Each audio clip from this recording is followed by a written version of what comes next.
साथियों, कभी कभी ये स्थिति आती है कि कोई व्यक्ति हमारे चेक को बाउंस करा देता है। हमारे खाते में राशि नहीं थी और चेक बाउंस हो गया।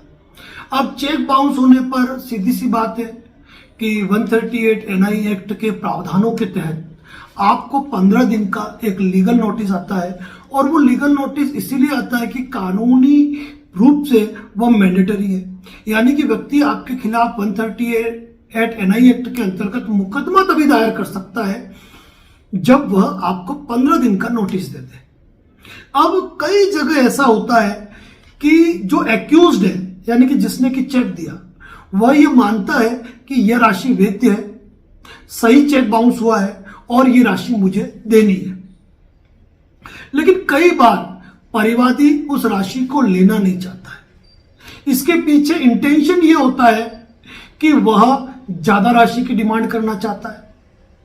यानी कि मान लीजिए आप किसी व्यक्ति ने किसी से 1 लाख रुपए उधार लिए और ये कहा था हर महीने 2,000 रुपए ब्याज दे दूंगा।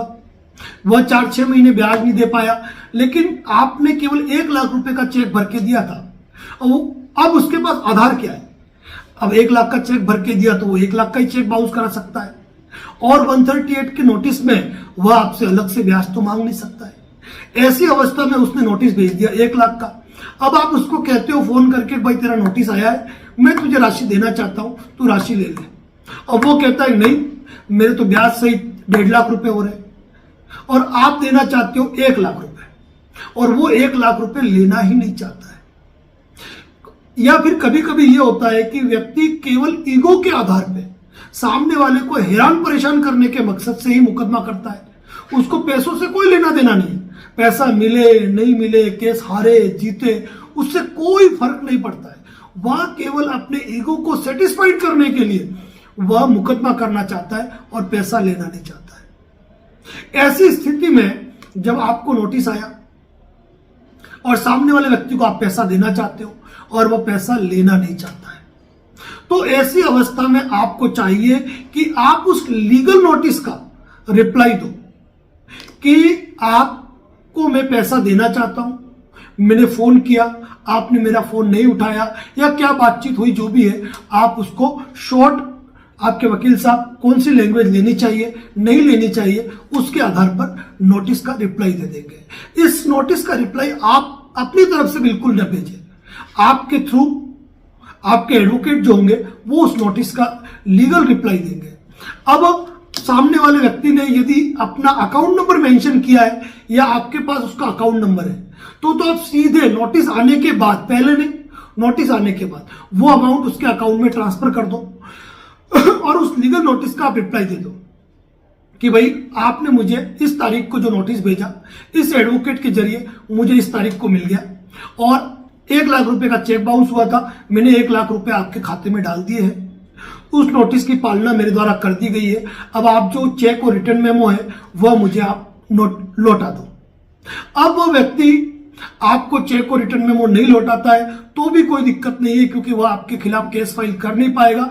और यदि कोर्ट को झूठ बोलकर और आपका नोटिस प्राप्त नहीं हुआ, इस आधार पर यदि वह कोर्ट में दावा कर भी देता है, तो पहली हियरिंग पे जब आप उपस्थित होंगे, नोटिस का जवाब और आपने पेमेंट ट्रांसफर किया है वो रसीद पेश कर दोगे, केस डिस्पोजल हो गया।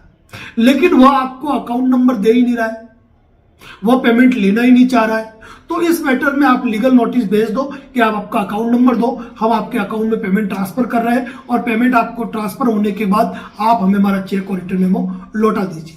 लेकिन व्यक्ति ने उस नोटिस का जवाब दिया ही नहीं आपको और आपके खिलाफ 138 एनआई एक्ट का मुकदमा कोर्ट में दायर कर दिया।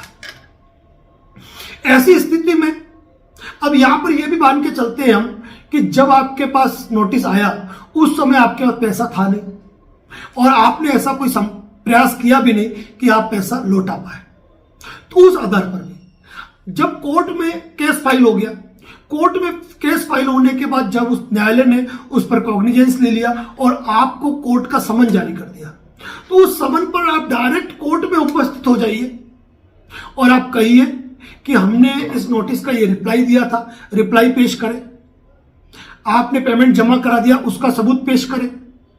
तो सीधी सी बात है, कोर्ट उसके केस को डिस्पोज कर देगी उसको बुलाकर। अब मान लीजिए उस समय आपने पेमेंट नहीं दिया, इसने आपको अकाउंट नंबर नहीं दिया, जो भी कारण हो, आप फर्स्ट हियरिंग पे अपीयर हो गए और आपने कहा कि मैं इस राशि को लौटाना चाहता हूं, मैं लिटिगेशन फेस करना नहीं चाहता हूं और ये राशि भुगतान करने को तैयार हूं।